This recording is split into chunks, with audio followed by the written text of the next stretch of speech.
So today we're going to talk about the new moon solar eclipse. For those of you who are new here, this is one of the many classes that I have where I talk about astrology in depth, where I can actually go into like some cool concepts for you. I will be talking quickly. The point that you really should be doing right now, while I do talk about some of this beginning stuff that's more fluffy, is I need you to copy it and write all of this down. These cardinal signs, these fixed signs, the mutable signs, I need you to write this down. If you're struggling to learn astrology, it's because you don't understand the zodiac signs. Once you understand the zodiac signs, things make a lot more sense. So grab your pen, grab your pencil, grab your notebook, screenshot this, pause this video if you're watching this as a recording. This is the most important thing in astrology, is the elements and the qualities. Once you master this, everything else in astrology gets easy. The reason why you're struggling, again, and write this down while I'm talking so you have the concepts.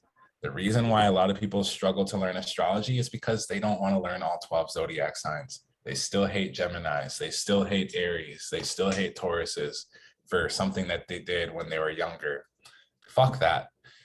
Get over it. Forgive them. It's part of your shadow work. Okay, we really just want to focus in on and channel how we can learn all 12 zodiac signs, because you have 12 houses and each of your 12 houses is ruled over by a zodiac sign. And you need to know each single zodiac sign because each zodiac sign covers a different part of your life. And also, which we'll get into later, progressions show up in your chart. What is a progression? A progression is the planets are always moving. Little did you know, your natal chart is actually not that important. Once you turn a certain age, your natal chart actually doesn't hold as much weight anymore, because in the moment, it doesn't actually have the zodiac signs that you are exhibiting in the moment. All right. So for example, if you were born a Taurus, you're a Gemini sun, more than likely right now. If you're a Capricorn born person, you're an Aquarius sun, more than likely right now, progressed. And that's very important to know, because that means that you're not operating under the same rules. So we are going to get into that. Does anyone have any questions so far? I do have a question about that. So I was thinking, so in the progressed, you know how like you have your daily horoscope? Is it technically you should really look under your progressed sign? I do. I personally do. Most people don't. I would highly suggest doing so. So me personally, when I talk to Alexa, I'll be like, Alexa, what's the horoscope for Aries? Yeah, that's what I've been doing. I've been looking at both, and I've actually been feeling more like Aquarius, what they're saying for that. Yeah, so it does make sense. I just wanted to make sure I was on the right track. Exactly. So you do want to look at your progressed chart. How do you find your progressed chart? How do you know which website's good? All right, boom, progressed chart, Google search. Which one do you pick? The first one, baby, because millions of people pick that one, right? So we pick that one. We get into the secondary progressed, and then you go ahead and type in your information on AstroSeek. You can also do this on astro.com. If you're using apps on your phone, I don't know those. I don't use any apps on my phone anymore except for planetary hours. So I can't help you with that part, but I do know a lot of these calculators do have a updated chart or a chart progression feature. As long as it says progress somewhere, that's it. If it says solar arc, that's different. We're not talking about that today at all. So when we look at Sagittarius season in relationship to, someone give me their birthday. 12/14/76. 12. Oh wait, no, December 14th, 76. What time? 12:49 a.m. 12:49.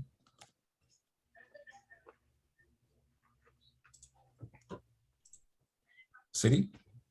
Meriden, Connecticut. I can't spell. It's Meriden.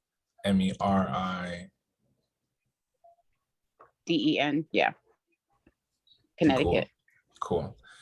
So when we look at Sagittarius season and progress charts, this is why if you're new here again, go watch my other videos. I do have tons of videos on how to read your chart. Today, we're really focused on progressions, rising signs, moon signs. So when we look at the chart for December 4th, which is the day of the new moon, kazimi, this is going to help you understand immediately, okay, great. There's a whole bunch of circles, there's a whole bunch of symbols, and there's a whole bunch of numbers. What the fuck does it all mean, right? I'm going to pause this for a second. I need to put this young man in a space. Young cat. He's 6 months old and he is. Oh, he's big. He's very, yes.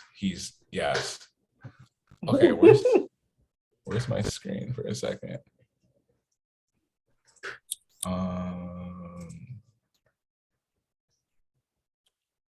Okay. Actually, I'm just going to keep going. So when we're looking at a progress chart, the biggest thing is the inner circle is going to be the person's chart. The outside chart is going to be the transit chart. The inner circle is the progress chart, which is the natal chart that is moved forward into the moment. The progress chart is going to be on the outside most times. For this example, the birth chart is on the inside, and the transit chart, the progress chart, excuse me, is on the outside.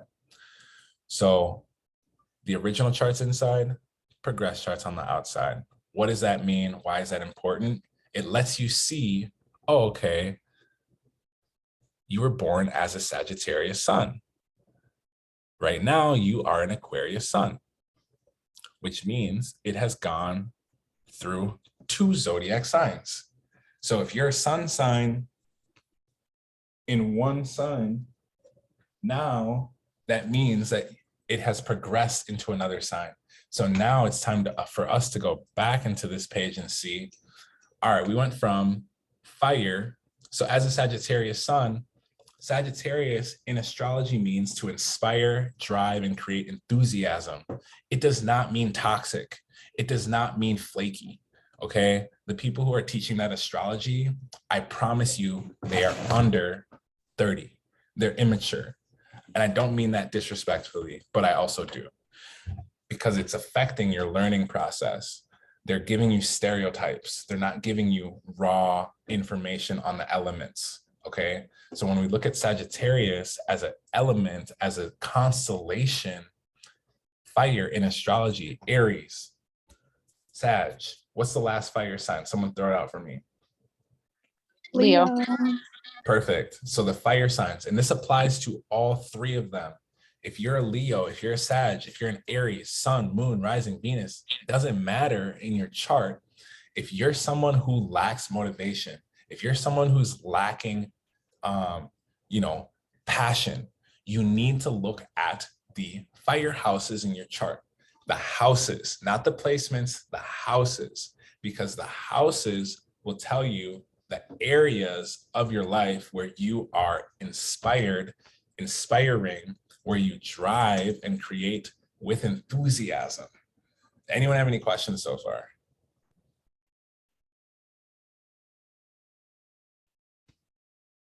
Cool. So that being the case, when we are looking at a chart and we see fire signs in the chart, that's an important thing, because that is where you as a person are going to be experiencing this energy. Sagittarius season is a fire sign season, tropically, okay? So in tropical astrology, and I am moving into Vedic astrology, by the way, at the end of this year, I've done all my work with tropical. I'm going to the next echelon. So when we look at fire sign during tropical Sag season, this is the right time to inspire yourself, to be enthusiastic, to motivate yourself to do what? Whatever you choose. Your chart can tell you the means as to which you can go about doing things. It can predict things for you, but you have to pick. Are you going to drive a Honda? Are you going to drive a Tesla? Are you going to ride a bike? Or are you going to walk? You have to pick. Your chart can't do that for you. Your chart does not do that for you. You picked your chart before you were born. If you didn't know, now you know. You picked your chart before you were born. You picked your parents. You picked the city that you were born in. That's what souls do. If you didn't know, stop acting like you're not in control of your life, of your destiny. That's the problem. I promise. So once you accept that, whenever you do, you picked your chart, you picked the situation. Sagittarius season is saying, hey, cool. You have all these dreams that you want to fulfill. You have all this traveling you want to do. You have all this knowledge you want to obtain. You have all these foreign places you want to explore internally and externally. Let's do it. I'm going to give you an eclipse to do it. Now, what does the eclipse actually mean?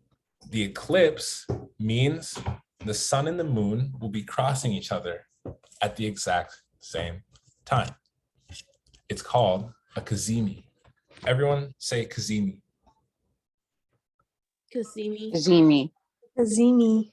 Kazimi, yes. So I'm going to Google it so you can Google it if you want to. What does a kazimi mean? A kazimi is an Arabic term, which tells you right there, astrology is not American.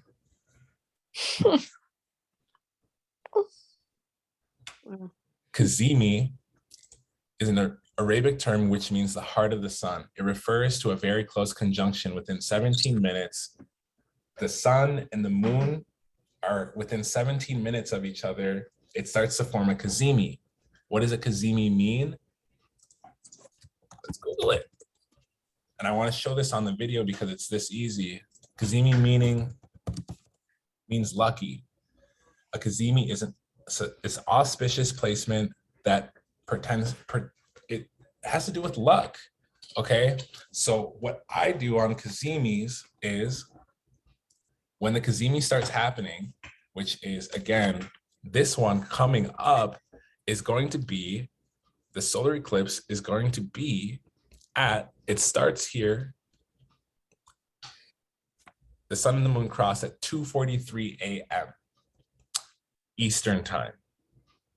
Okay, so within 17 minutes of that, if you have written down your manifestations, you are going to more than likely attract those same things, because the sun and the moon, the thing that we use to wake up with every single day, is going to be crossing the thing that rules the water over Earth.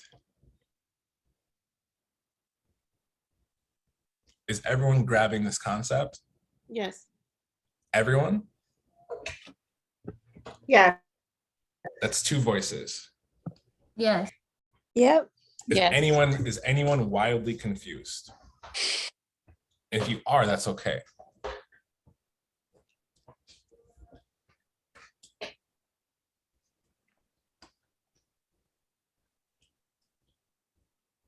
Okay, so everyone understands, right? I need a unanimous answer so I can move forward. Yes. Yes. Okay, cool. So the sun and the moon will be crossing. This is the right time for you to ask for something. So what should you do? You should make a plan. What do you want to see in the next 6 months? Last year, when I used this kazimi, last year, this exact same time, I asked for 10,000 followers on Instagram. I have 14,000 Instagram followers now, 15, excuse me. And I have 300 on TikTok. So that should show you the power of this kazimi. I asked for something and I got it plus more. I didn't expect to have 300,000 followers, almost 400,000 followers on TikTok. I just wanted 10K. I was like, 10K is cool. That'll let me know that I have like a solid audience. I can work with them. I'll be good. Last time I used this kazimi, I got 14,000 followers on January 1st. I asked for 10,000 and I got 14 in 3 weeks.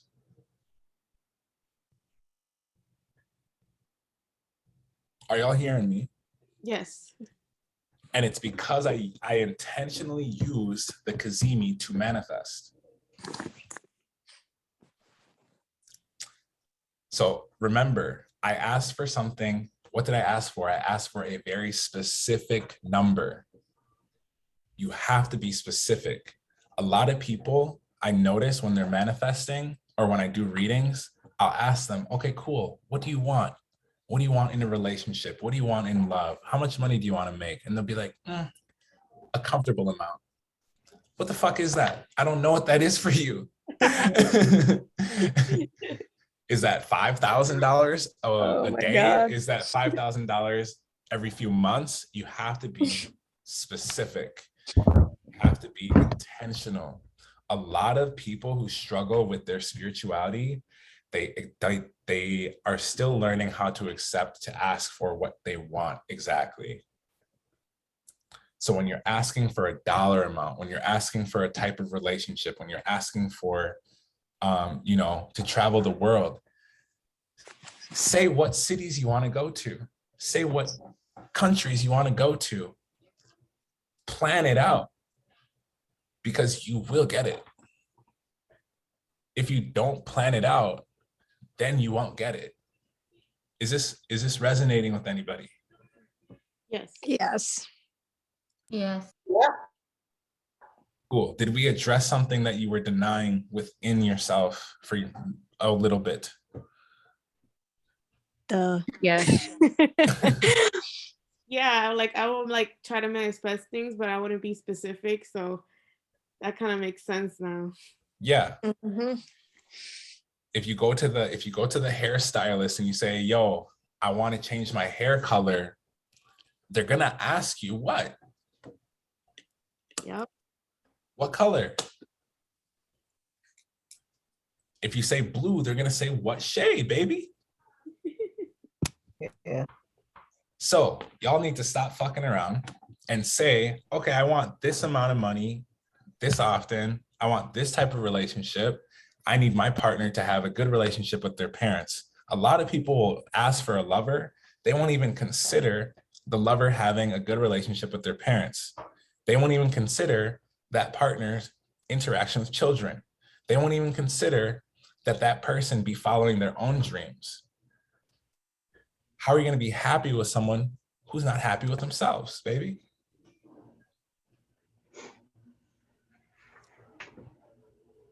And you wonder why this person runs away from you, or you run away from them, whatever it is. Okay, I'm going to hop off that topic because we're going too deep. So Sagittarius season is about asking and declaring what you want because of this energy of Sagittarius, which again is what? It's on the screen. Fire. Fire. Fire. Which means it is the right time to do what? Right here on the screen, baby. Inspire, motivate. Exactly. So that's what Sagittarius season's about. When we look at progressions, what you want to do is locate where is Sagittarius in your chart natally, which is when you were born in your birth chart. Where is this arrow? Where is this bow and arrow? Because the bow and the arrow in Sagittarius represents you shooting for your goals, shooting for your dreams. You have to have a target though. That's why this moon is eclipse. That's why this moon is so powerful, is because if you have a goal, you pull the arrow back and you aim for it, you will hit the target, okay? But you have to have what? A plan. A plan. A plan, literally. Cool, so let's get into step 2. Let's look at the rising signs and the moon signs in astrology and how this is going to affect each person.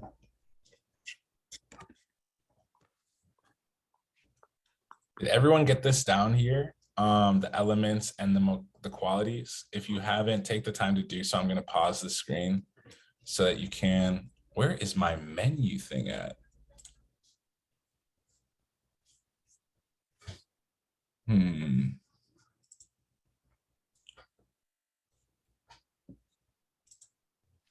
Oh, here we go. Cool. I can pause.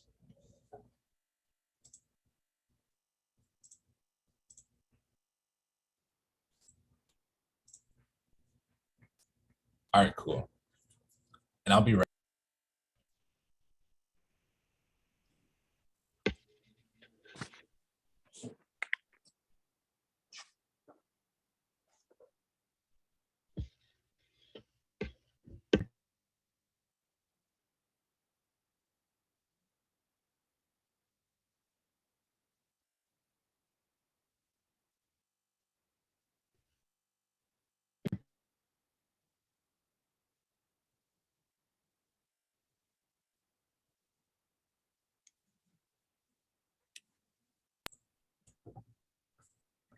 All right, cool. Everyone got this down now?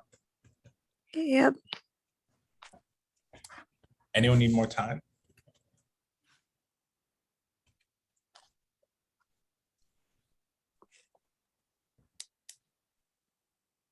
Anyone? I'm trying to take a picture. Let me know when you're finished. Okay.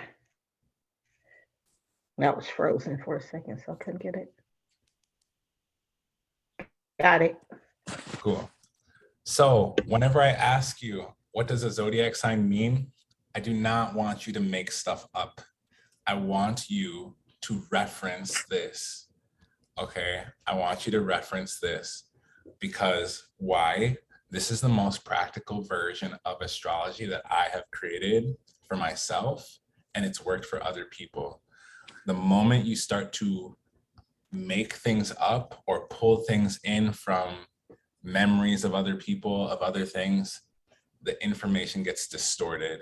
You know, we want to keep things exactly as it is. A lot of people, for example, I'll talk about Aquariuses for a second. A lot of people misinterpret Aquariuses. Aquarius is an air sign. They are focused on sharing ideas and processing information intellectually. If you can't keep up with them and have a good conversation with them, why would they want to talk to you?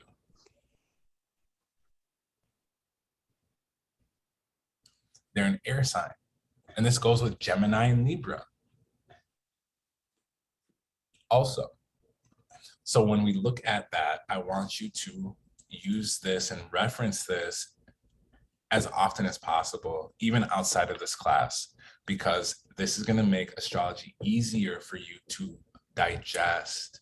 It's going to make it easier for you to go and look at your chart and say, oh, I have air signs in my 2nd, 6th, and 10th house. That means that I make money by sharing ideas and processing information intellectually.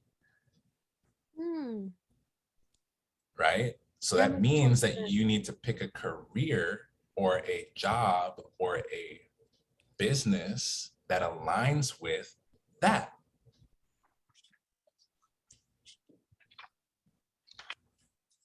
Okay, so we're going to go into each of the signs. So if you have a rising sign in an air sign, for example, so air signs are who?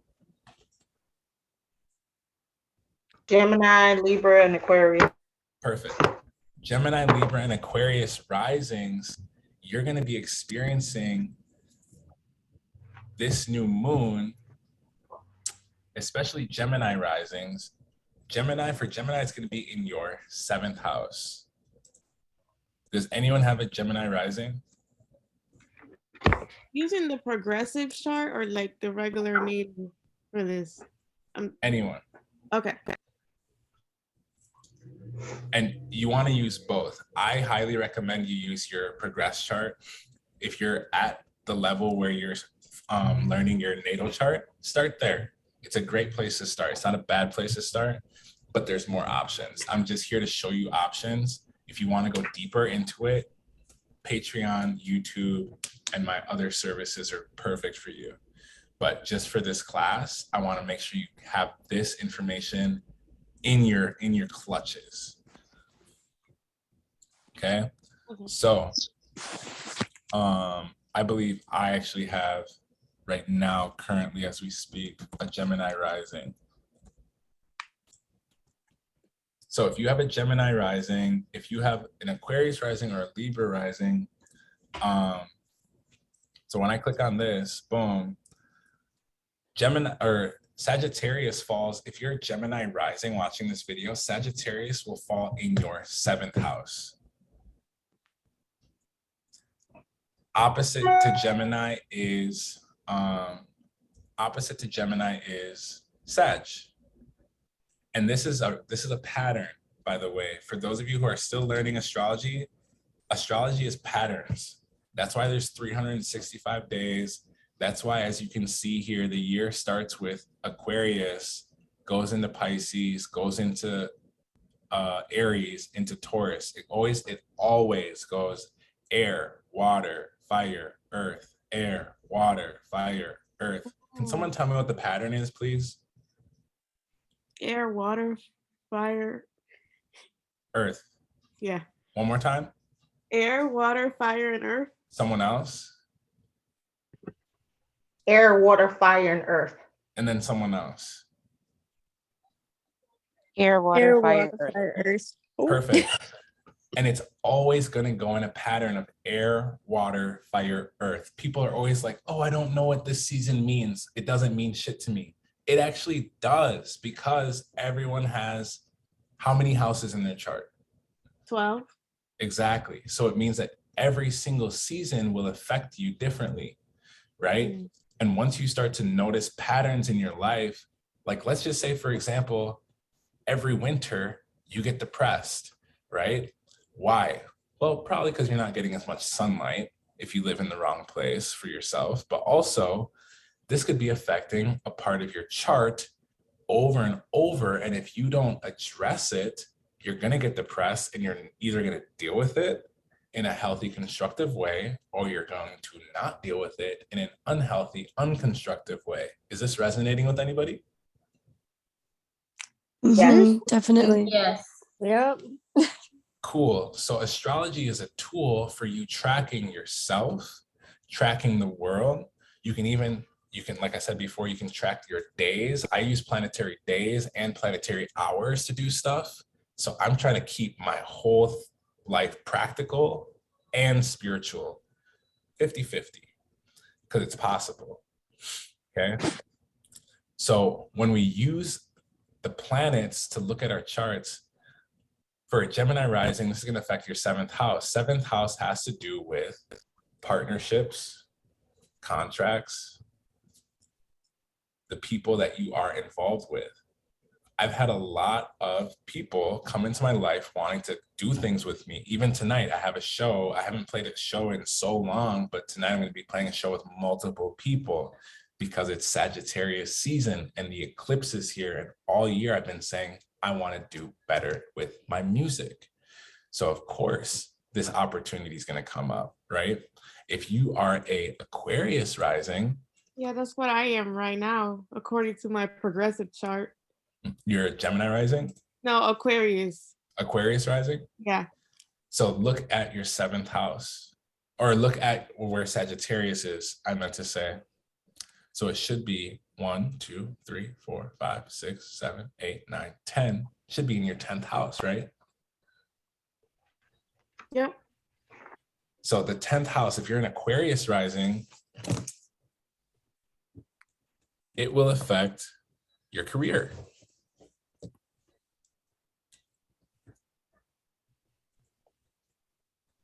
It'll affect your career. It'll affect how people perceive you. It'll affect your overall work, your public status. So if you do social media work or if you do public work, what do you do for work right now? I currently work at a manufacturing. So it's not really like nothing public. It's like more like secluded. Have you been wanting to switch? Yeah, I'm trying to find something new to do, like something I could get out there because I feel like blocked in.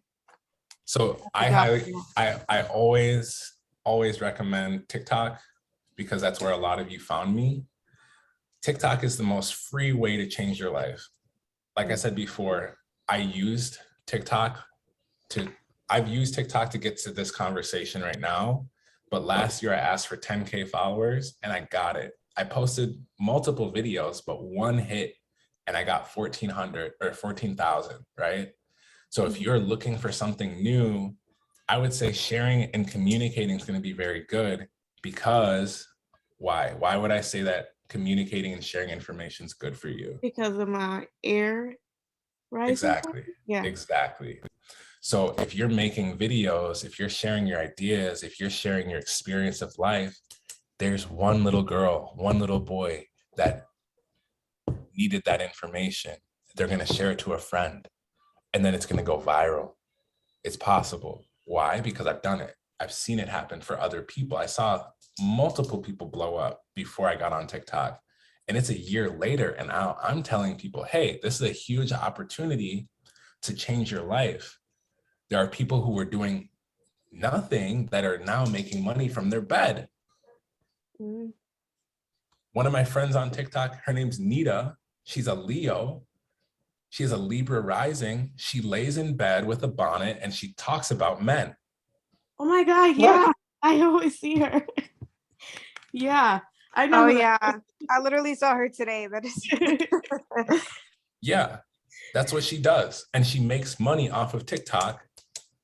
And she also gets introduced to brand deals and all kinds of stuff. You can make a lot of money off of TikTok once you get past 10K. You just need to post a lot and you need to also pay attention to what does your audience want. Once you give your personality, once you're confident in yourself, people can't deny you of who you are. And if they do, it's weird. So if you're a Libra rising, so if you're an Aquarius rising, it's going to affect your career. If you're a Gemini rising, it's going to affect your relationships, your connections, your contracts. If you're a Libra rising, where's Libra in the chart? Right here. It's going to be in your second house. Third house. My bad. My good. If you're a Libra rising, it's going to be in your third house. Third house in astrology, which is here. The third house in your chart represents how you communicate. It represents the city you live in. It also represents siblings. So if you have a Libra rising, natal or progressed, this will affect, you could be moving cities. You could be getting to know more people in the city you live in. Something could happen with, around, or involving your siblings. If you don't have siblings, this could also involve just people you consider brother or sister. Anyone here a Libra rising, progressed, or natal? I'm natal, Libra rising. Have you experienced anything like this?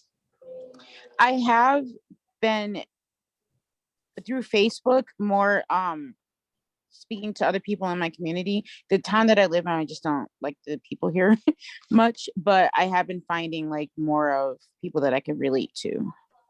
This would be a perfect time to manifest leaving this town. Yeah, I mean, I wouldn't mind. This would be the perfect time to use. This would be the perfect time to use the eclipse to do so. So yeah, that's so that's what. Definitely not siblings. It doesn't have to be all three, right? No, it can be any of one of those topics. So the thing is, we're not going to dive that deep, but we're going to give you a general perspective. And the biggest thing is when you're manifesting during this moon, ask for that change. Ask for, do you want to live near a beach? Do you want to live in a city? Do you want to live in the top of the building? Do you want to live on the bottom floor? Do you want to live in a house? What do you want?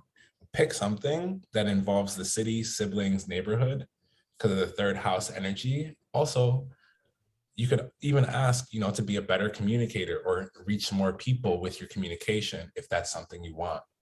Yeah. All right, so let's cover the fire signs next. Sagittarius rising. Anyone a Sag rising, Aries rising, or Leo rising? I'm a Sag rising natal. Sag rising natal. I'm a Leo. Perfect. So if you're a Sagittarius rising, this is going to affect your appearance. This is going to affect, because the first house, here, let me pull up your chart. Who said they're Sag rising? I was one of them. I don't know how to spell I. Oh, Rebecca. Rebecca, what's your last initial? Oh, it's with the K-A-H. H Hayworth. Oh, sorry. Backspace K-A-H. That's in my first name. R-E-B-E-K-A-H. Oh, And then last initial is just H. got it. What day? The 19th of February, 1994. Okay. At 1:45 a.m. in Woodland, California.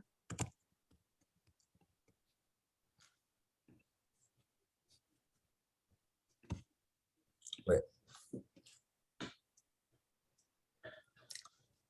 So when we look at Sagittarius rising, when I go here and add the transits, and then I include the kazimi. What's on Saturday, by the way? The eclipse. Kazimi. Kazimi. So it's at The 2. sun and moon. Correct. So as you can see, the sun and the moon, ignore all the other crazy shit. The sun and the moon will be at the exact, pretty much same degree, right? So there, it's like the sun represents your father. If you didn't know, it represents dad, and then Saturn represents like father, like the rules. But sun represents like your expression, your dad. Moon represents your mom, your emotion. So when they're together, it's like your mom and your dad have agreed to give you permission to do whatever you want. It's crazy. That's how I make it make sense for myself. So when you're looking at the sun and the moon, this is going to be in your first house. The first house in astrology, no matter what your rising sign is, represents your ego, your appearance. It represents your vessel, your body type. So when I first lost a lot of weight, I was using my Aries rising energy to motivate myself to work out, which, because Aries is a fire sign, means inspiring and enthusiasm. So I would watch personal trainers and people on YouTube that inspired me to have a certain body type, to motivate me to work out, because that was one of my goals last year. So when we're using it in our rising sign for the eclipse, it's going to possibly change your appearance, or the things that you want to do with your appearance, or the things that you want to work through or with your personality, as well as how you show up in the world, how you look in the world to other people, to yourself. How do you feel about it? It's a lot. What do you mean? I don't know. I'm not like appearance, like physically, or like maybe like an impression that people have by you. Is it defined to just physical appearance? No. It's all about what you want. Mm-hmm. So a lot of people, what'll happen, a majority of the human race, they're gonna, especially if they're a Sag rising, they're gonna be like, oh, I want to do this thing with my hair. I want to get a tattoo. I want to get a piercing. I want to gain some weight. I want to lose some weight. I want to all kinds of stuff. I want to change my personality. I wish I talked better, all kinds of stuff. A lot of people, what they'll do is they'll think about it, and then January will come. February will come. March, April, May, June, July, August, September, October, November will come again. They'll be like, I still want to do that thing from last year. because they didn't plan. Because they didn't do anything. They didn't execute. They just chose to do nothing, which is a choice.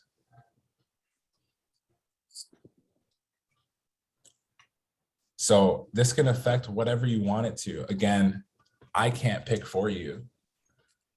If you feel the urge to do something, that's your intuition. If something crosses your mind, that's your intuition. If it's a tiny idea, if you see someone has something and it looks like a cool outfit and you're like, you know what, I should get myself a jacket. I want to get this color jacket. I've always wanted that. Get it. Even if you go broke, get it. Because there's something internally that you're trying to do. Otherwise, you wouldn't even be thinking about that thing. I hope that answers your question. It does. Cool. So if you're Aries rising, this is going to affect your 9th house. Okay. If you're an Aries rising, this is going to affect your 9th house because the sun and the moon are going to be falling into your house of beliefs. The 9th house has to do with belief systems. It also has to do with travel. It also has to do with philosophy. So what does that mean? You could be traveling. You could be buying a new book. You could be believing in something else. For example, I just told you I'm going from tropical astrology to Vedic astrology 2022 because I'm an Aries rising. I wanted to do it this year, but I had to finish out tropical astrology. So this is one of my last tropical classes y'all are in. I'm so happy. Thank you for being here. So is anyone else an Aries rising? Cool. So the other part is travel. You could be traveling somewhere, doing something new with that. Now, if you're a Leo rising, Sagittarius is going to fall in your, who's a Leo rising? I am on the progressed chart, but natally I'm a Cancer rising. Cool, perfect. So if you're a Leo rising progressed, that means the new moon is going to be falling in your 5th house. So if you're a Cancer rising, that means that now, for you at least, you are a Leo rising. So it only shifted one sign, right? The important piece of that is now the kazimi happening in your 5th house is going to affect your love relationships, your romances. Have you entered a relationship? Are you thinking about entering a relationship? I'm married, actually. How are things going, if you don't mind sharing? They're going pretty good. Anything you want to improve on? Anything getting better? Because it should highlight either romance, so like there could be less or more dates. There could be conversations around children, because 5th house rules children, and also the 5th house rules play. So have things started like energetically getting better, or have you been planning around getting them into a place? Not that things are bad, but just like. Yeah, we've been talking about like working more on like intimacy, and we actually have been talking about having children soon. Perfect. Astrology is still working. I'm grateful. This is a perfect time to conceive. Because of these next 6 months would be great, 100%. And of course, plan your child if you can. I will. Pick their zodiac sign, please. It'll save you a load of trouble. Having a child that falls into your 5th house, I'll tell you, works really well. If your child lands on your ascendant line, your 5th house, even your 10th house, if your kid lands in your 10th house, they'll absorb what work means for you, or they'll help you stay on track with your work. But that's a whole other class. All right, so let's go. So we did air signs, we did fire signs. What should we do next? Earth or water, y'all? Water. We go in order, right? No. Oh, okay. What order did you think I was following? You said what was it? Air, water, no, air, fire, water, and earth, right? I Earth, thought that's what you air. were following. Oh no, I'm not going in that order. I'm just going around. I'm trying to make sure that the video is stimulating and that y'all are like engaged. So are we gonna do water or earth next? Water. Perfect. So we'll start with the Cancer, Pisces, Scorpio risings. So if you're Cancer rising natally, 1, 2, 3, 4, 5, 6.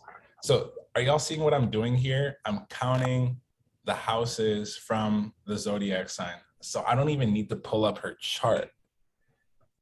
I can just count 1 space, 2 space, 3 space, 4 space, 5, 6 spaces, and I know it's in the 6th house. Okay. And once you start to master astrology, you'll be able to do this too. You'll be like, oh, you're Cancer rising. Oh, Sagittarius is in your 6th house. Okay, you're the type of person who likes to travel for work. Got it. You're the type of person who likes philosophy. You're the type of person who likes foreign food. How am I doing so far? You're right on. Cool. Am I 3 for 3? Yes. What's your favorite foreign food? I'm curious. Thai. I love Thai food. That was a great answer. I love that. Pineapple fried rice all day. Oh gosh. So if you're a Cancer rising, this is going to fall into your 6th house. The 6th house has to do with health, has to do with routines, and work. The only reason why I was able to predict that she likes things that are foreign is because Sagittarius likes to travel. I said that at the beginning of the call. If you feel like traveling right now, the world is about to be locked down again. Go wherever the fuck you want to go before the world gets locked down again. Don't play. Just buy the ticket, go, come back if you can. If you don't, you get stuck, go on a fucking adventure. Tell me about it. All right? We have one life to live. Don't let anything stop you. Okay? Did everyone hear me? Yes. Yes. Yeah. It's funny that because I turn 50 next month and I was like, where am I going to go? I need to go somewhere. So I've been looking at places to go. Plan now. Get it written down before Saturday's kazimi and make sure it's not just one place. Yeah. All right. So if you're a Pisces rising, anyone a Pisces rising? Pisces rising, 1, 2, 3, 4, 5, 6, 7, 8, 9, 10. I think I miscounted. 1, 2, no. 1, 2, 3, 4, 5, 6, 7, 8, 9, 10. No, it is a 10. Which means I did Aquarius wrong. 3, 3, 7, 11. So for the Aquarius rising, I messed that up. It's actually the 11th house, and it has to do with your friends. Okay. Apologies. That makes more sense because I was like, what, career? No, it has to do with your friends and your community. I'm so glad I double checked. Okay. And this is the thing with astrology. You can memorize all this shit, but you still need to learn how to count. I barely know how to count.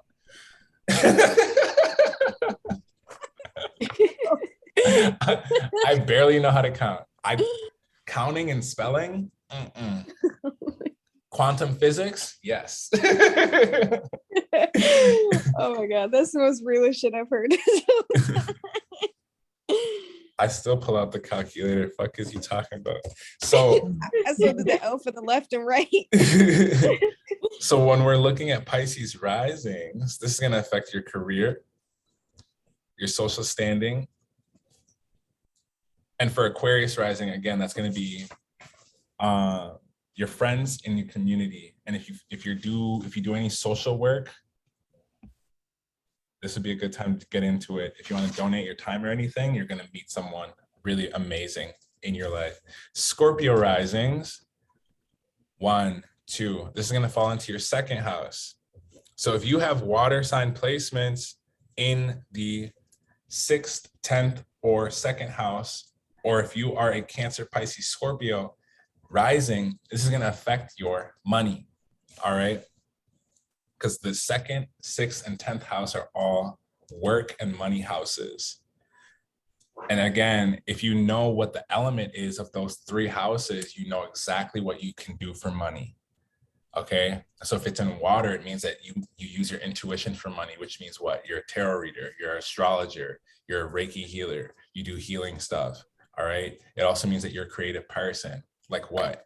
Art, music, painting, anything that has to do with art, even if it's solving, even if it's speaking or like, you know, just talking, anything that's artistic or creative, right?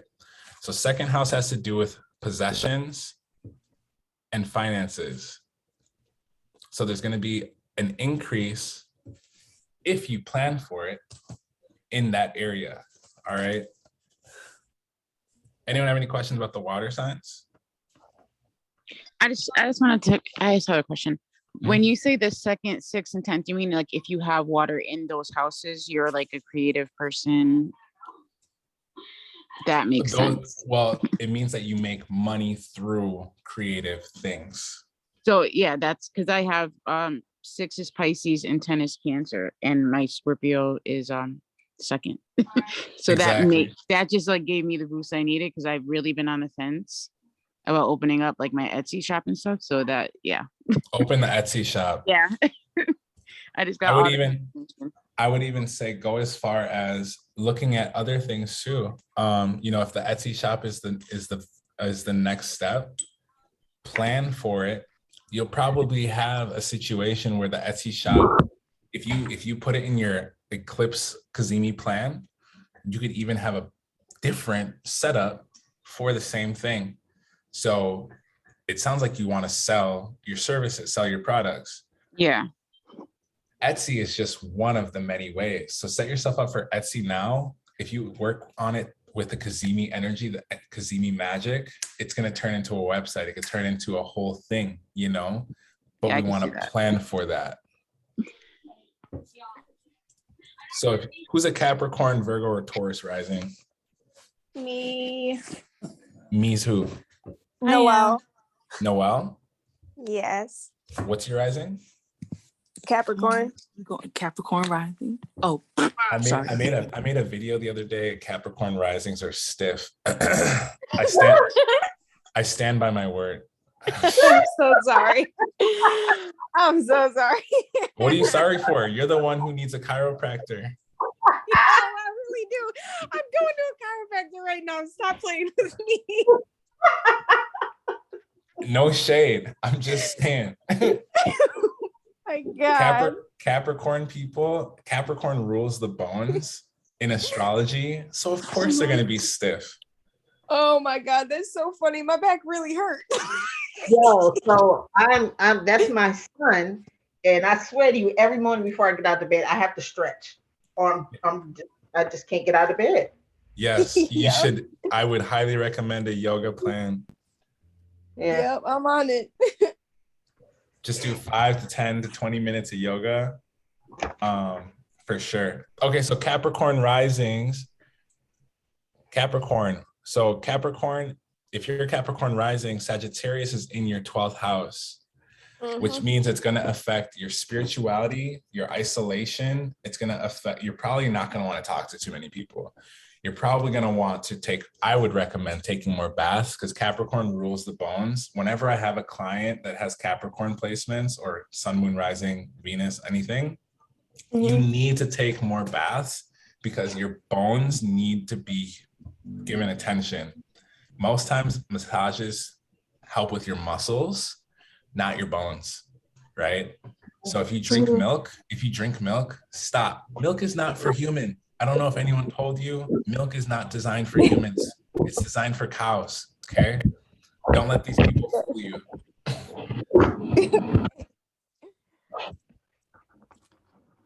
All right, so next, if you're Capricorn rising, like I said, this is gonna affect your 12th house.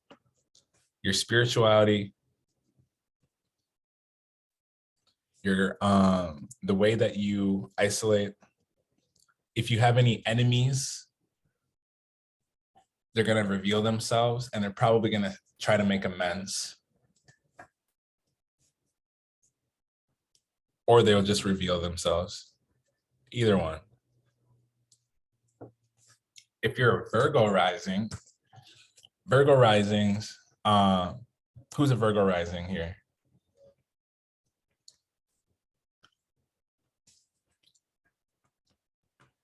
Cool. If you're a Virgo rising, it's going to fall into your 4th house. The 4th house rules your home, your family, and your heart health specifically, because it's Virgo. Virgo rules health. Virgo rules gut health. So the reason why Virgos are usually have like things like IBS or like constipation, they just have like a bad time digesting food, is because Virgo rules health. And if you're not a health conscious person, it's going to affect you negatively because you're not paying attention to it. So when you have it on your rising, it's going to affect your home as well. So this could be a kind of rough time for someone if you're a Virgo rising, Virgo sun, anything. And then also, especially if you're a Virgo rising, it's going to affect your home too. So now you can't just eat at home. You have to be very meticulous about what you're eating, why you're eating it during that time, all this stuff. So if you're a Taurus rising, where are my Taurus risings at?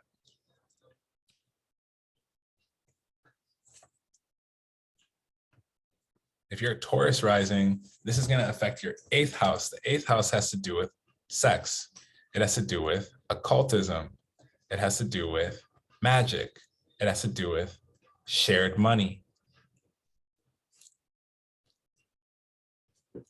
This is all amazing because this means that you can get more money.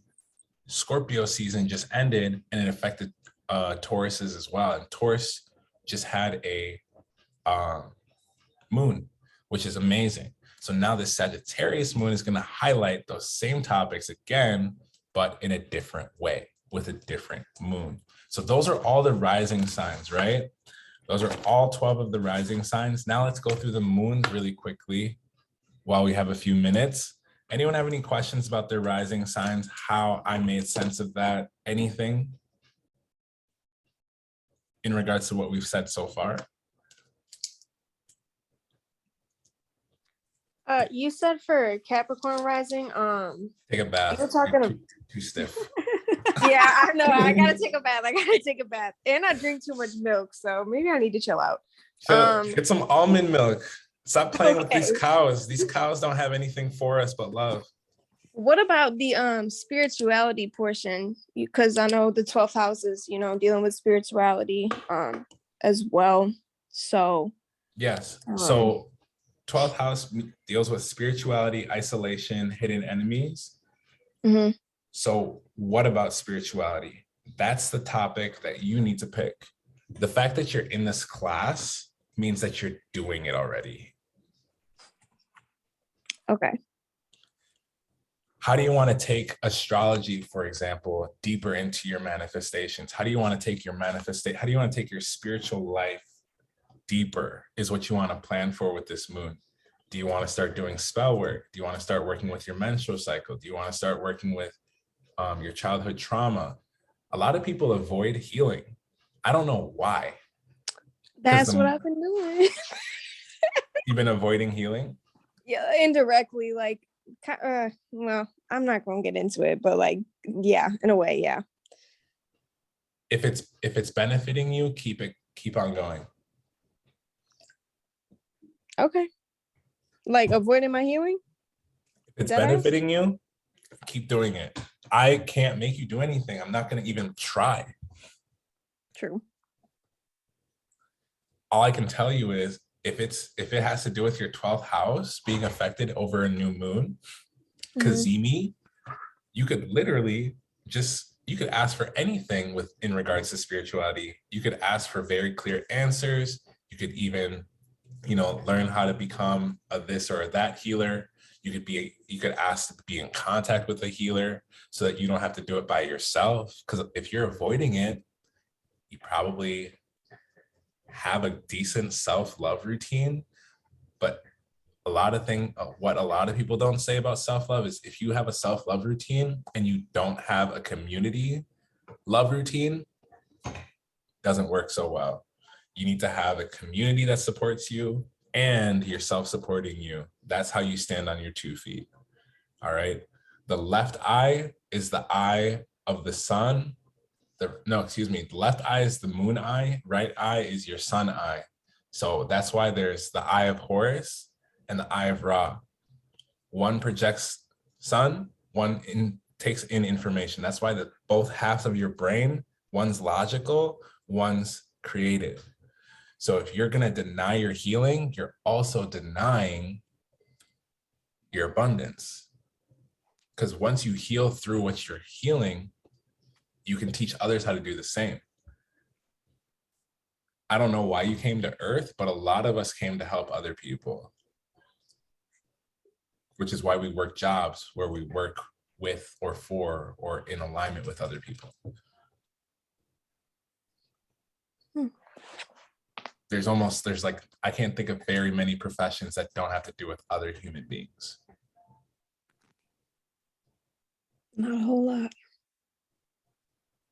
So don't fall into the trap of avoiding your healing because it's inconvenient. If healing yourself is inconvenient, think about what else will be inconvenient when you're on your deathbed. Right. True. Just an idea. Thank you. Cool. So let's go through the moon signs. All of the signs that we talked about are going to be the same thing. So we'll start with Sagittarius moons because I'm a Sag moon and the moon's in Sag.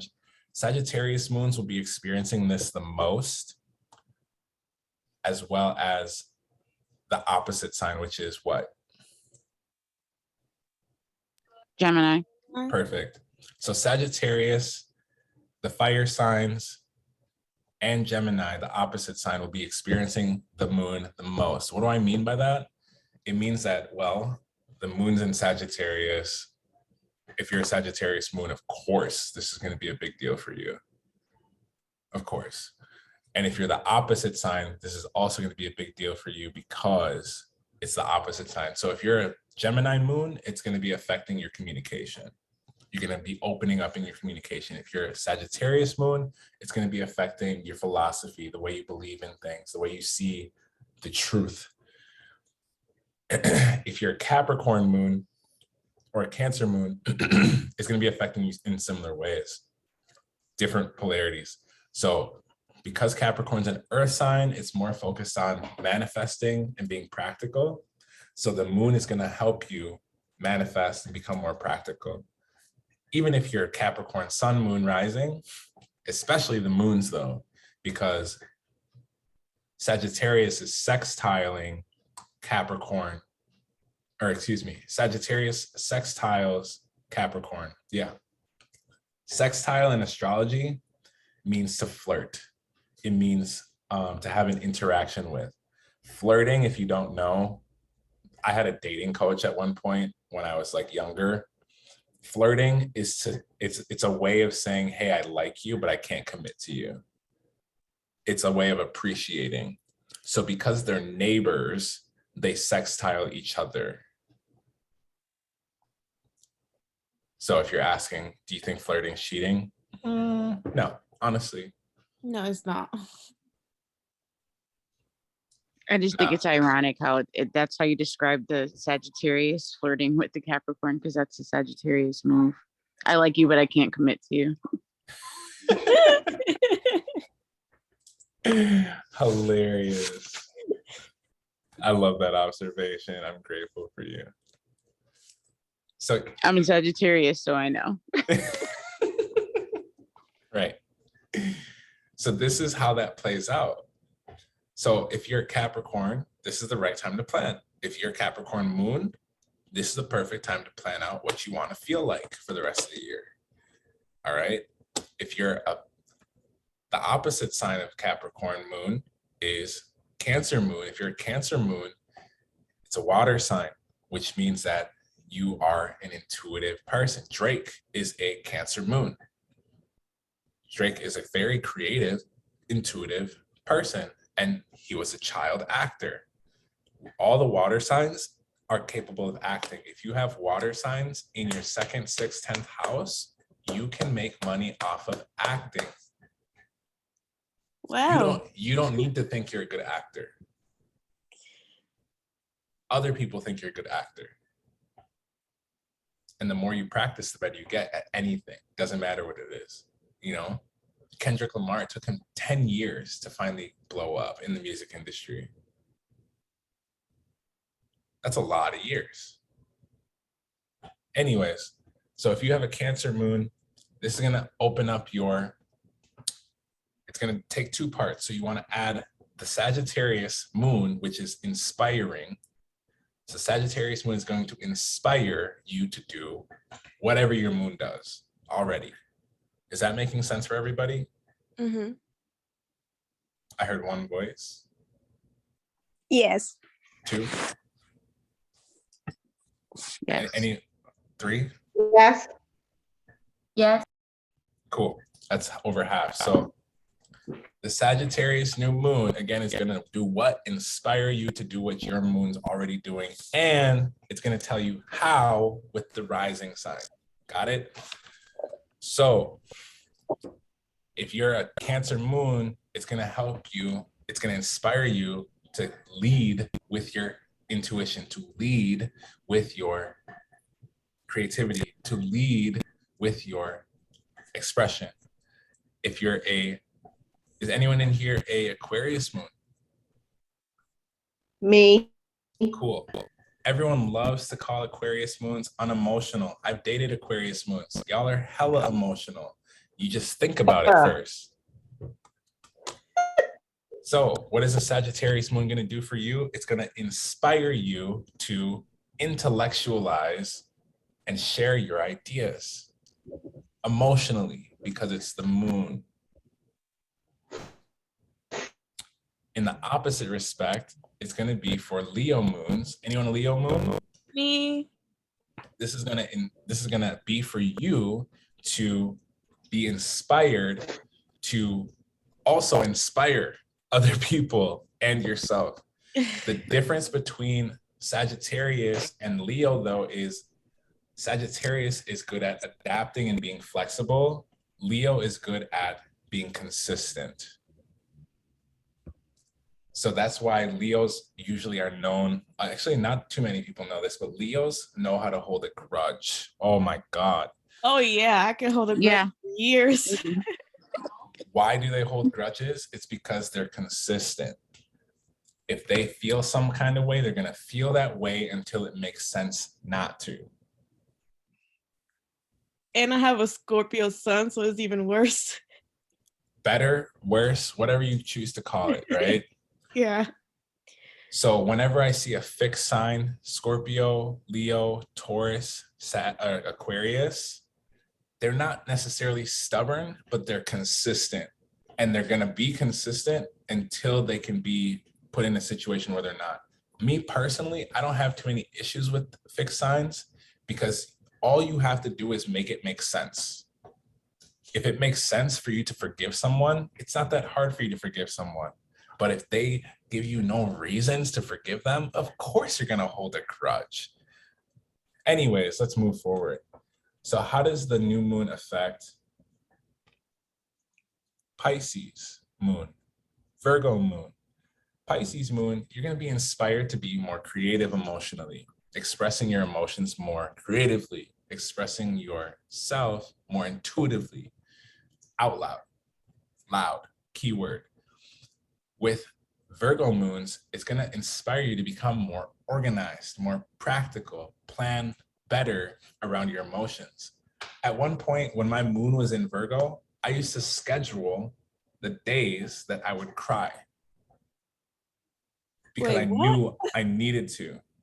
I knew emotionally, if I didn't, I would get repressed and feel bad.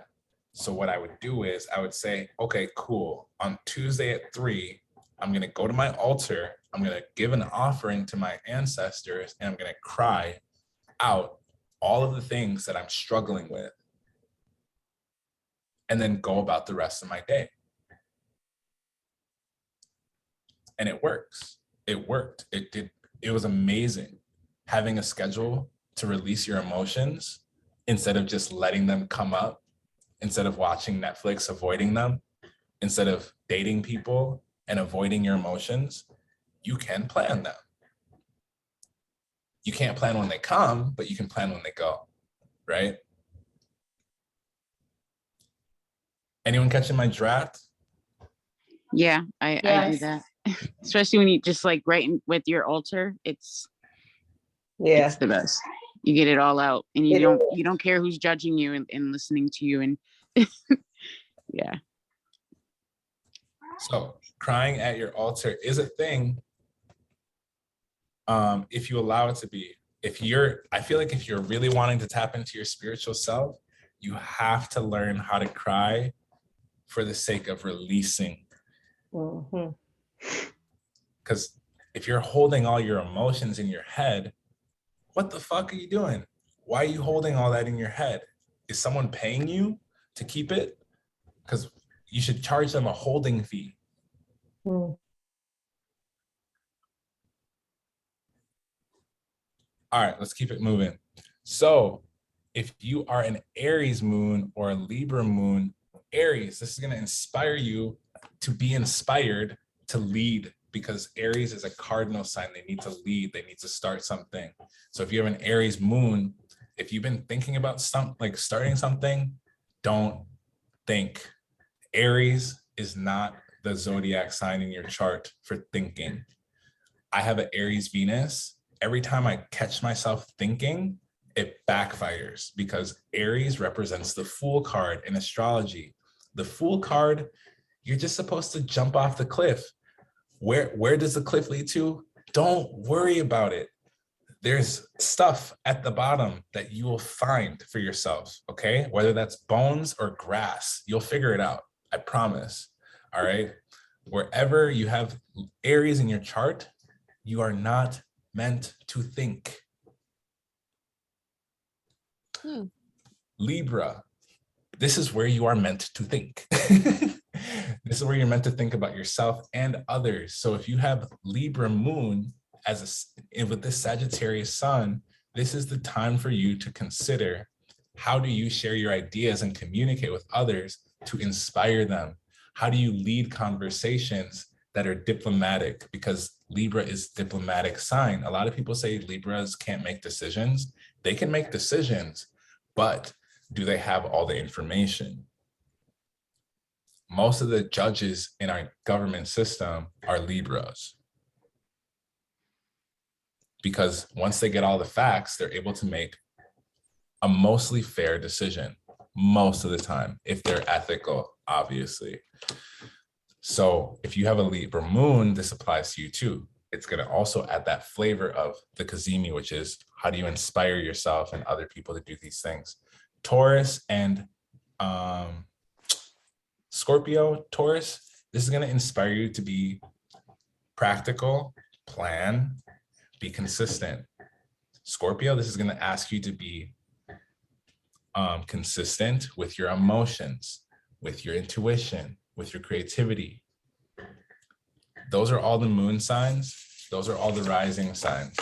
Next, we're going to talk about how to practically use this energy based on your moon sign, which we just went over. Anyone have any questions so far?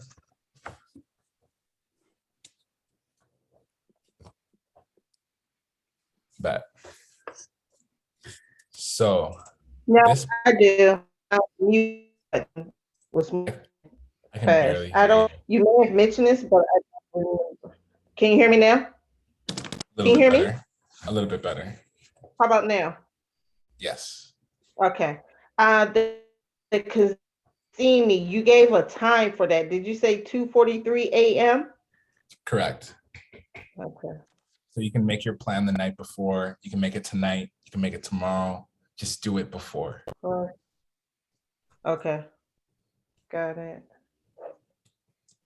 So what are we going to do for magic?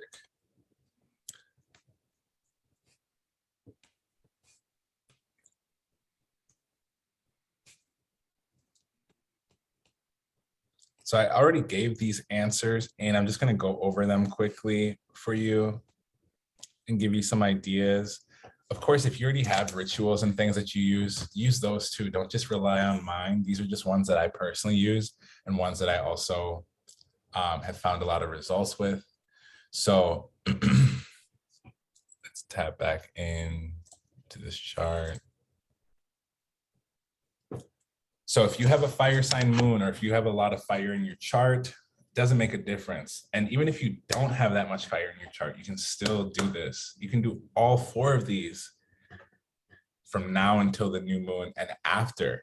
You can use them for every moon. You can use them for every type of moon, any phase at any given time. I'm just going to give you the 4 most solid ways to cleanse and manifest simultaneously. All right. So the first one's going to be candle magic. Candle magic is my favorite type of magic because it has to do with fire. I have a Aries rising and a Sagittarius moon, and my Venus is also in Aries. So I am a very fiery Pisces. So I use fire to do my magic, right? Do I have a lighter somewhere? I don't think I need it. Anyways, when you're lighting a candle, you're going to want to set those same intentions of, okay, what do I want? Last year I did this. I literally lit a candle. I lit a black candle and a green candle. I have the journal entry. Every time I do spell work, I write down what I did, and then I track my results to see if magic is real. Because I love Harry Potter, and I was like, that shit seems kind of fake. But now I'm like, this shit kind of real. Especially after like drinking mugwort tea. Anyways, candle magic, if you're a fire sign, moon, rising, sun, doesn't make a difference. What you're going to do is you're going to get some oil, and you want to consecrate the oil. Consecrating the oil, what is that? You want to put oil in a container or in your hand, and you want to channel in energy through your crown chakra, third eye, throat chakra, heart chakra, white light energy, and you want to put it into the candle. If you don't have oil, you can just put it into the candle by itself. And deep breath in, channel into the candle, the pure intentions that you have: success, faith, abundance, passion, love, all the things that you want in your life. I would make a long list. Don't sleep on the power of mindset. Pour that energy into the candle, light the candle, let the candle burn. For how long, you might ask? Until it fucking goes out. Okay. And the biggest thing is, when you light this candle, let the candle go out. If you do not have a dowser to douse it, don't blow the candle. Do not leave the candle unsupervised. If you have wax after you burn the candle, bury the wax in the closest corner to your house. If you live on a street or an apartment or whatever, just go outside, find a corner, bury it. If there's no corners where there's grass to bury it, go to like the woods, go to a trail or something, bury it there. If you can be facing east, pull up your phone, look at the compass, face east. Why east? Because that's where the sun rises, baby. That's where everything starts. So you want to put your intention, let it burn, go up to the ether. If there's wax left over, bury the wax, facing east, where everything rises. Anyone have any questions? Yeah, wait, the oil, what is that part? The oil is for consecrating. Thank you for bringing that up. So when you consecrate the candle or the oil, you're sending the pure energy of spirit into the candle. When you do it into the oil in the container, you're going to want to take the oil and you're going to want to rub the oil on the candle. There's 2 different ways to do this. This part is kind of important. I'm glad you asked the question. So you can either go from the bottom to the middle and top to the middle, and this will attract. If you want to push bad habits away, for example. So this candle right here, this is a seduction candle, Reiki candle. It's infused with Reiki energy. They're like $2.40 or something per. It has a little like metal piece in the bottom. It burns all the way out. No beeswax, no wax. So what I'll do is I'll take oil, consecrate it with my moon sign. So because my rising sign and my moon sign, my rising sign's in Aries, so I'll focus on the 9th house. So when I channel in the consecration, I'll focus on belief systems, because belief systems is the 9th house. And then I'll also focus on, what does the 9th house need? Oh, I want to travel. Oh, I want to eat foreign food. Oh, I want to do this and that. I will channel that energy into the oil and then rub it inwards to attract. If I push it from the middle down and middle up and rotate it while I'm putting the oil on the candle, that will repel. Again, if you push into the candle with the oil, it will attract. If you push out the oil, it will repel. Mm-hmm. Can it be any oil or? Any oil. The more intentional the oil, the better. I use herbs and stuff as well. So I'll consecrate the candle. I have pink lotus leaves. I have rose petals. I use calendula. I have all kinds of herbs, lavender, all that shit. I'll put it inside. Before I light the candle, I'll decorate the candle with these herbs, and all these herbs, of course, have their own spiritual properties, which we won't go into today. That's a very in-depth conversation. But that's candle magic 101. I have a question about burying the wax. Yeah. Now, I live in an apartment, so it's kind of hard for me. Well, it's not hard for me, but I have a lot of, on the way that my building is set up, there's a lot of traffic. So someone will see me, and of course, everybody wants to ask questions. Now, can you, like, So I have plants on my balcony. Plant? No. Okay. It needs to be grounded. So I did say, if you live in a building or a house, go to the nearest like corner facing east. You can also go to the trail. You can go to the park. You can do it at night. Okay. You can just make sure you bury it somewhere and make Okay. sure it's intentional. Make sure you're like, okay, these were my intentions. This was the candle that I burned. Now that the candle's burned, I'm putting my intentions back into the earth. Okay. And it has to Make be sure- buried make- before 2. Yeah, if you're gonna bury it, make sure it's beeswax candle. If it's not beeswax, don't bury it.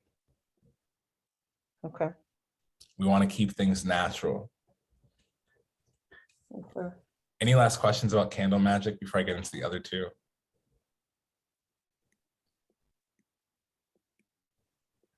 Before I move on, color does matter.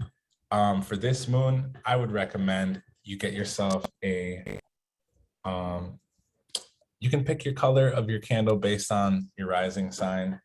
How do you do that? Well, it's a Google search, honestly. What color represents Capricorn? Right? Brown and gray. Okay. I'll let you do that homework for yourself. I usually on kazimis, I usually like to have a white candle burning for purity, for spirit. I like to also have a black candle burning for protection, for releasing. All right. And you can burn multiple candles. It doesn't have to just be one. It can also just be one. It can be one of those long, tall candles. It can be one of these short candles. It could be one of those jarred candles, but if it's jarred, you can't consecrate it except for at the top. So you got to still have that same intention and knowledge of that. All right. So let's go on to water bowl magic, unless someone has a question about candles. I don't have a question. I just wanted to add also you can burn for the candle for more power, the color for that day. Like I think Saturday is brown. Yes. It's a Saturn. Saturn does rule Saturday. And that's why I picked Capricorn, was brown and gray. Oh, okay. Yeah. Because I usually burn by by each week, like each day of the week by the color when I do candle magic. So I was just adding like, you can always do it by the day too, the color. Yes, exactly. Very perfect answer in response, in addition. So the next step is if you have a water rising, water moon, you could do water bowl magic. What I like to do is I have something, it's called the Plant of Jericho or Rose of Jericho. Has anyone heard of this? Yes, the resurrection plant. Yep. So what I usually do is I just keep one of these out. I'm gonna go buy another one tomorrow. But the Rose of Jericho is a plant. All you got to do is put it in water. That's it. If you're the type of person who kills plants, this is the one for you. All right. This is the one for you. Promise. You can't kill this because all it needs is water. And when it runs out of water, it takes care of itself. All right. All you got to do is add water and it'll come right back to life. You literally cannot fuck this up. It's amazing. So I recommend this for water bowl magic. Personally, they're about $2 at your nearest metaphysical shop. If you don't have one near you, Google one in your local area. You can find, there's so many metaphysical shops. If you really can't find anything, you'll find it on Amazon. Everything's on Amazon. Jeff Bezos is a Capricorn stellium. He designed Amazon to be the most perfect machine. All right. So utilize it if you must. But water bowl magic, the other step that you could take is affirming your water. If you have a water bottle or a favorite cup, mug, wine glass, whatever you drink out of, you want to slap a affirmation on top of it. You want to make moon water. How do you make moon water? You put the moon water in a container, in a jar, in a jug, in something tangible next to the closest window that will be available, that will allow the sun and the moon to touch it. So if you can put the water outside, perfect. If you can bury the water and put it in the ground, perfect. If you have to leave it on your windowsill, perfect. If you don't have windows, let's just say you're a prisoner and you're trapped in a cell, as long as you have water in a jar and you have good intentions, I hope you'll get out, right? So that's how we want to use water bowl magic, is we're going to be speaking to the water. We're going to be affirming the water. This is how we're going to cast a spell over it. And we want to put these intentions into the water. Anyone have any questions?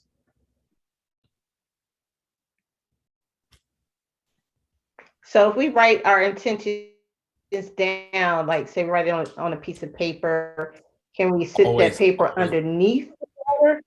Always write down your intentions. Don't type them. If you type them, you're missing the point. Yes, write it and also put it under the water. Yes. I still have moon water from the last moon. I haven't even drank it yet. I'm so pumped. Okay. It's Taurus moon water. It's money water, honestly.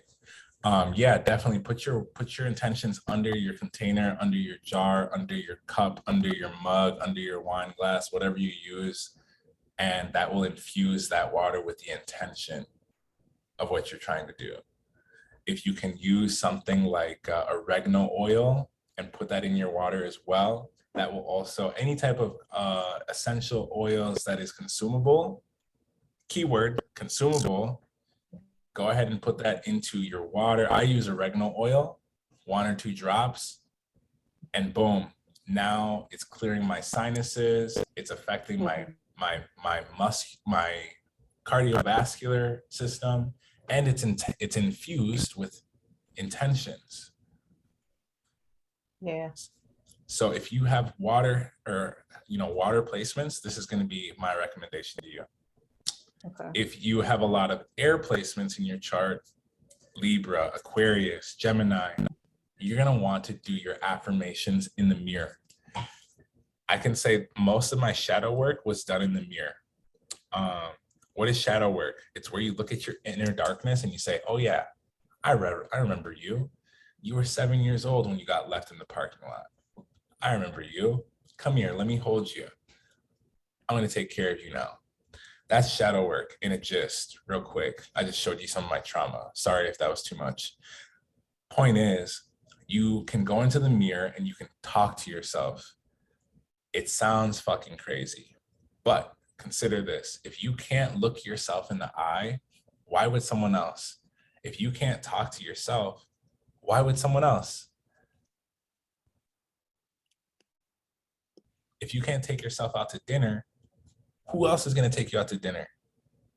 These are things I want you to ask yourself. I take myself out to dinner twice, sometimes 4 times a week, because building a relationship with yourself starts in the mind, going into the mirror and having conversations about what you want to do, why you're not doing it, how you can improve, how you can be a better person, how you can be a better person for the world, how you can be a better person for yourself. These things are things that if you're avoiding them, you're avoiding them, and that's making you not better. I'm not trying to trigger anyone. I'm just sharing things that I've done with myself, hoping that it helps you. Last but not least, earth manifestations. This is if you have plants, if you use plant magic, if you use herbs, this is a great time for you to combine all 4 of them, all right? So if you use herbs, if you burn, certain herbs in your house, or if you light incense, anything that you can do this with is going to be good. If you live in the right place, go and put your feet in the sand, go to the beach and connect with Gaia. Ask Gaia to take away the things that are burdening you. Ask Gaia to replace them with things that stabilize you as the ground you stand on. Put your feet on the ground if you can, if you want to. The other way you could do this is I combine all 4 personally, because why? How many houses do I have in my chart? And how many do you have in your chart? 12. Perfect. How many elements do you have in your chart? 4. 4. Perfect. Exactly. So what I personally do, I'm just going to give you the trick. I will light a candle, light incense. I will run a bath. I will say affirmations and write them down in my journal while I'm in the tub. And I will put oranges, plants. I'll put nettle. I'll put rose petals, lotus flowers in the tub while I have a face mask on, and I'll just vibe. That's what I do every new moon. Combine all 4 of them because I know I have all 4 in my chart, and so do you. So that's the best way. And I have hella Capricorn placements. I'm stiff. That's why I take baths. I don't just make fun of Capricorn placements because they're stiff. I have Capricorn placements. I know I'm stiff. That's why I make fun of Capricorn placements, because I'm making fun of myself. So hop into the bath, get relaxed, light a candle, put a face mask on. This whole process could cost you about $30. It's completely worth it. Because why? You're going to set yourself up for success. You're going to set yourself up for manifesting and cleansing simultaneously when you add all 4 elements in together. And then when you start combining the intentions of the Sagittarius moon, the intentions behind your progress chart, the intentions behind your rising and moon sign, and then you're practical with it, you're telling the universe, hey, yo, get me ready for this motherfucker that is 2022, because I'm ready energetically, spiritually, mentally, physically. That's what all 4 of the elements represent. Anyone have any questions?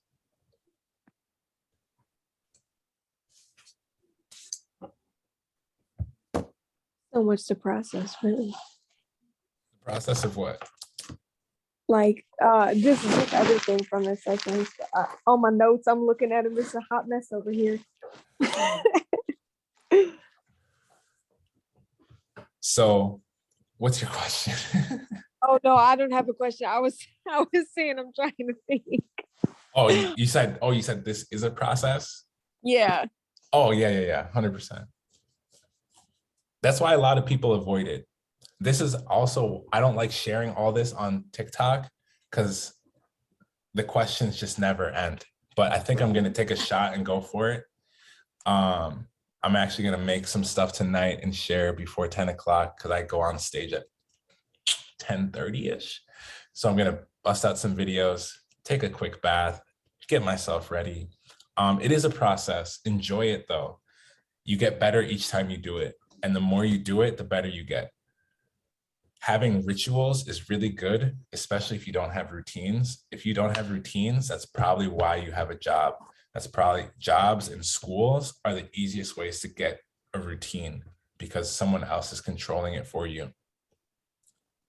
Take your power back, grab a ritual, do something daily, do something weekly for yourself so that you can leave the 9-to-5 mindset, so that you can leave the typical human experience mindset and be on your own schedule. You want to regulate your body and your existence to what you enjoy doing, but it only starts and happens when you do the things that you enjoy doing.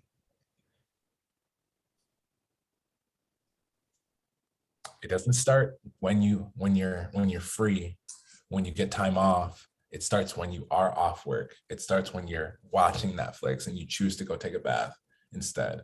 When you choose to drink tea instead of, pop or whatever you do, replacing these things and making them rituals is going to be a constant thing and it takes time. Enjoy the process. I appreciate all of you hopping into this class. I think I'm going to do another one tomorrow because Fridays I don't read. So I might do a free class. It'll be just like this, but shorter and slightly different. Anyone have any questions before I end this recording? Yeah. I have one. Oh, How do you spell kazimi, and does it happen during every? I said, how do you spell kazimi, and does it happen during every eclipse? It happens during every new moon. Gotcha. And there's one new moon and one full moon every month. Mm-hmm. Every 28 days, we get one new moon, one full moon, one cleansing moon, one manifesting moon. The eclipses usually come in towards the end of the year. I personally, what I do is I have a calendar that I use. So for example, this year's eclipses were May, June, November, December. Now, think about this. May lunar eclipse was in Sagittarius. Solar eclipse was in Gemini. Lunar eclipse last month was in Taurus. Solar eclipse in Sagittarius. So this year is really about Sagittarius, and anything that you asked for on May 26th or around May 26th, anything that you set intentions around, and I'm going to make a video about this, anything that you asked for around May 26th, you probably already got it. Or it's about to be revealed to you through this solar eclipse. So again, kazimis happen every single month. We have 12 opportunities to manifest. Most people don't even use one. Majority of the world. Most astrologers don't even know what a kazimi is. How do you spell that? Kazimi. Right here. Okay. Why do you ask? Are you going to start? What are you going to do? What are you going to do with this information? No. Don't go telling everybody. Tell everybody. No. I was because you said Google it, and I wanted to Google it, so I wasn't sure how to spell it. Yep, So. kazimi right here. I Googled it earlier. If you were, I think you're here. But kazimis, they happen. There's multiple types of kazimis. The one that we're looking at here is a new moon kazimi.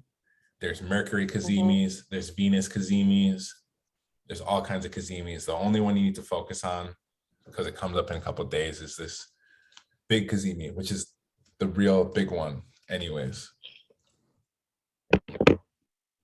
Okay, thank But you. yeah, for sure. And this is a big one because it's a solar eclipse. It's the best one. Last time I used it, I got great results. I was very pleased. This one, I'm gonna ask for, I'm not gonna tell you. I mean, it has to be the best one. It's in Sagittarius. Exactly.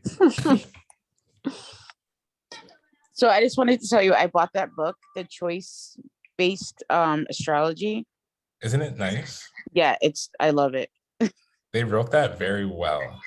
Yeah, especially even the forward, like the introduction, everything. It's just like, and I never really read that first part of books.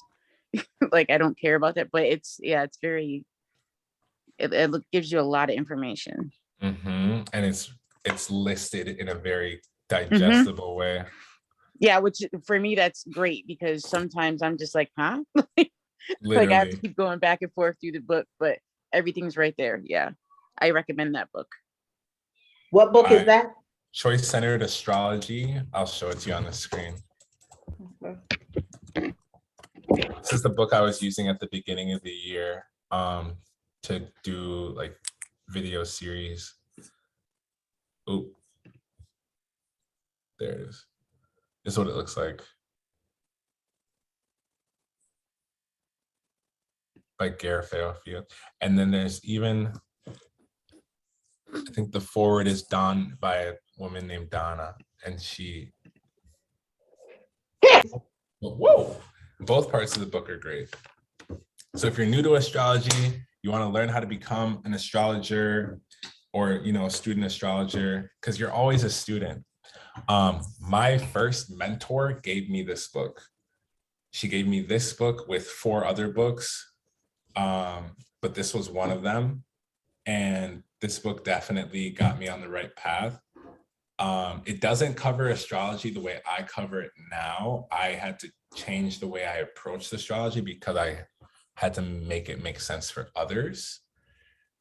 And this was the way I teach it now, is the way I teach it now for that sake. But if you're looking to like start your own astrological practice, this is a great starting point for tropical astrology. If you want a Vedic book, I don't have one for you.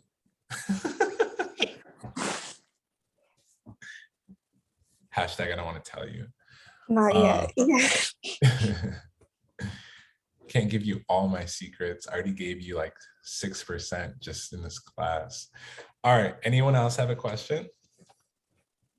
You give away secrets every class, because I have a lot of them. I've been like since the first one, the first class. So I have all my, yeah. I try to sneak them in. Like, I've learned so much, it's ridiculous. Like, I can predict stuff now in my head, like just by reading like my general horoscope, or just like, yeah, it's like it just naturally comes to you after a while. Yes. The more you look at it, the easier.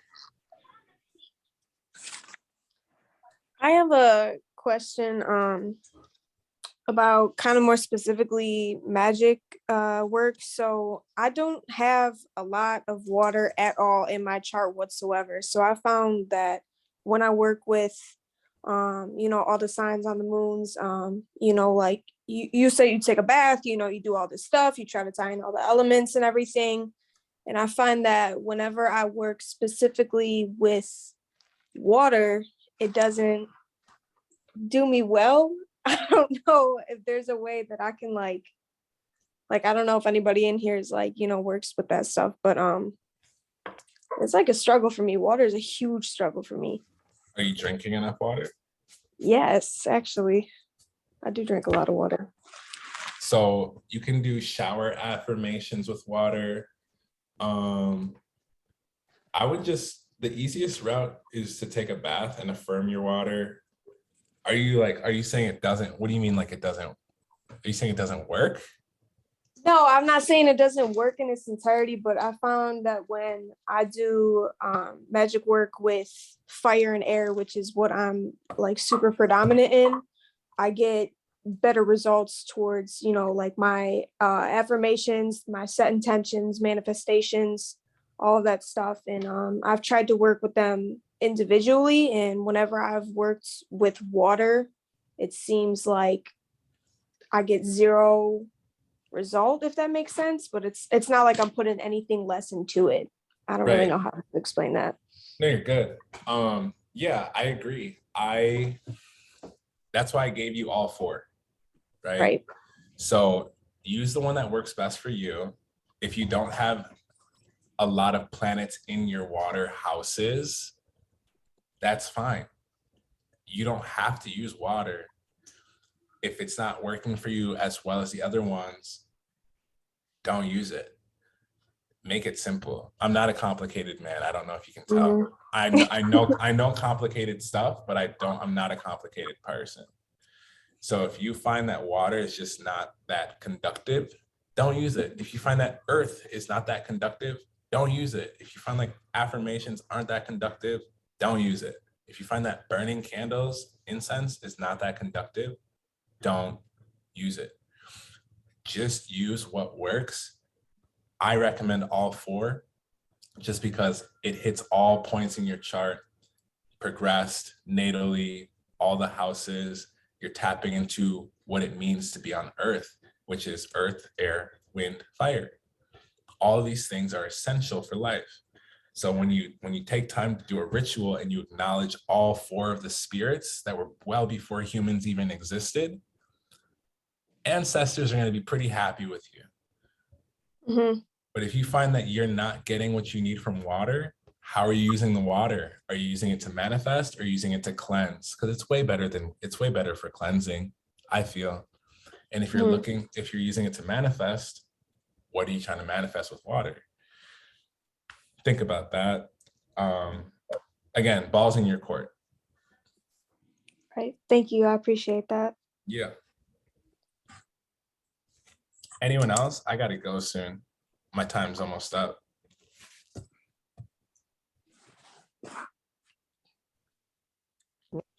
Nope, I'm good. Cool. All right, y'all. Appreciate you all. Appreciate you. Do y'all mind if I share this content? No. No, not at all. Okay, cool. Gratitude. Yeah, I want to give this to others. So I think I might be having a free class either tomorrow night or Saturday daytime. I'll definitely yell about it over the internet. I just have one question. The 2:43, that's Friday going into Saturday, right? That's Saturday morning. So it's like Friday going, like 2:43 Saturday morning. Yep. So Friday going into Saturday. So it'd probably be better to do it tomorrow. You're right. I understand.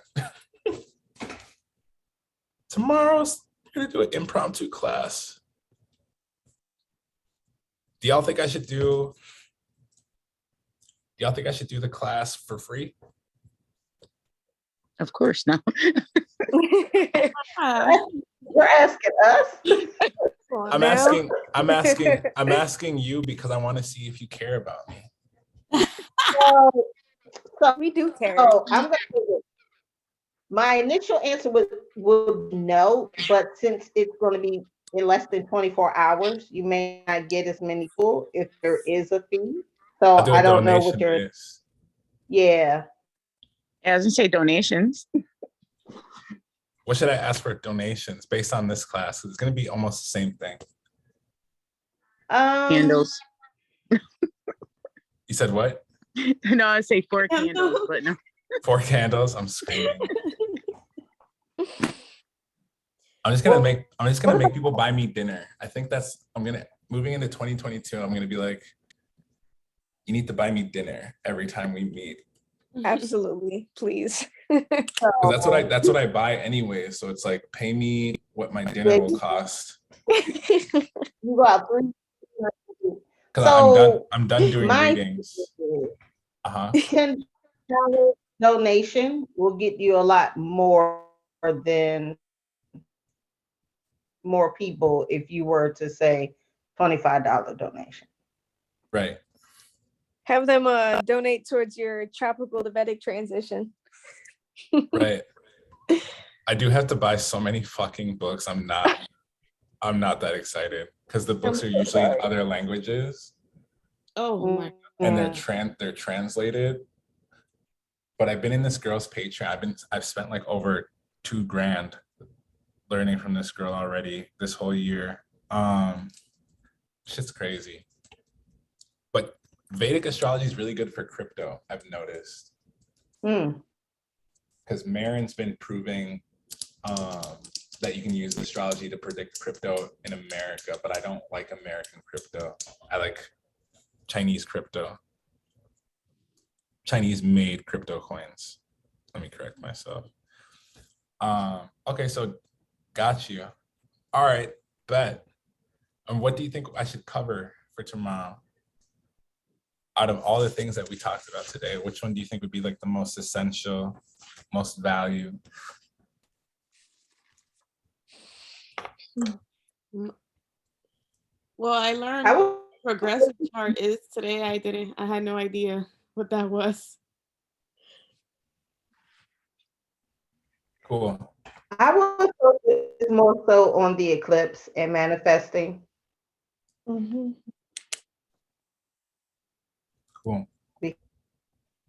Since it is the big one, and then, I'll focus more on that. I don't know what time you were planning to do it, but people can get a little bit more in-depth information on how to do it, and they can do it before 2:43 a.m. Right. I think it would also be important to know, in what way that people should be setting their intentions and manifestations, because I feel as though a lot of sugar-coated astrology TikTok likes to be like, just, write down your manifestations, and nobody's really like give them the real tea on how you're supposed to be going about that. Right. Because they're trying to sell you the journal. Yeah, exactly. Yeah. Right. So I would put out there, bring their notebooks and their pen, and maybe they can write their manifestations during the class, because you did touch on being very specific. So I know I've been extremely vague in some of mine. So that's one of the things that I took from today's class, to make sure I was very specific in what I was asking for. I think you should bring what you did for the November one with the plan. Oh yeah, the law of attraction action plan. I'll run that back. I'll make it a big deal. What time are you having this class? Because I have a 5:30 tomorrow, and I want to. You have a what? I have a 5:30 tomorrow evening, so I want to make sure I make yours as well. I think it'll be later. Okay. It'll be later in the day for sure. Okay.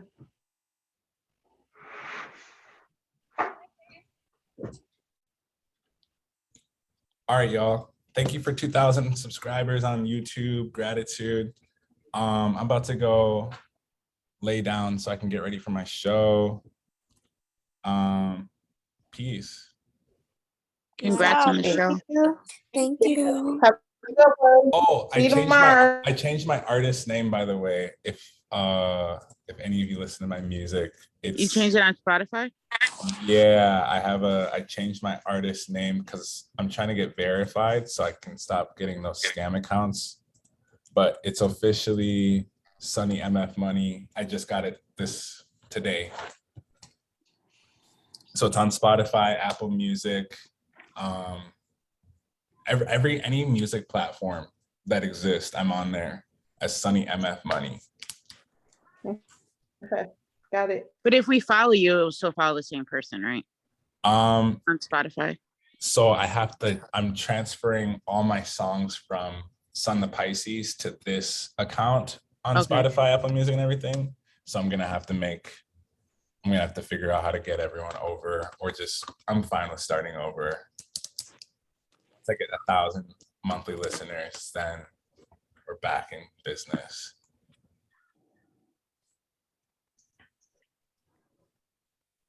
Okay. Cool. I'll talk to y'all later. Peace. Thank you. Bye. Bye, everyone.